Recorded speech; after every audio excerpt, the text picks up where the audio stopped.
تیرے دل کو اللہ کی ضرورت ہے، تیری روح کو اللہ کی ضرورت ہے۔ آج ہماری روحیں پیاسی ہو چکی ہیں، آج ہماری روح تڑپ رہی ہے، ہمارے جسموں کے اندر کمزور ہو چکی ہے، بالکل مرنے کے قریب جا چکی ہے، لیکن وہ چیخ چیخ کے مجھ سے اور تم سے کہہ رہی ہے کہ خدا کا واسطہ ہے، اللہ کے سامنے کھڑے ہو جاؤ، اللہ کے لیے زندگی گزارنا سٹارٹ کر دو، کیونکہ جسم نے تو فنا ہو جانا ہے۔ اس روح نے اللہ کو فیس کرنا ہے، اس روح نے یا تو جہنم میں رہنا ہے اور یا جنت میں رہنا ہے۔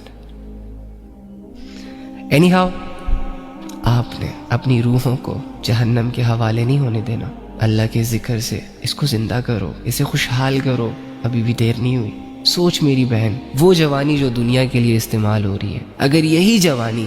اللہ کے لیے استعمال ہونا شروع ہو جائے، سوچ میرے بھائی، وہ طاقت، وہ مائنڈ سیٹ، وہ محنت جو تو دولت، شہرت، عزت کو پانے کے لیے استعمال کر رہا ہے، سوچ اگر تو اپنی سکلز کو اور اپنی جوانی کو اللہ کے لیے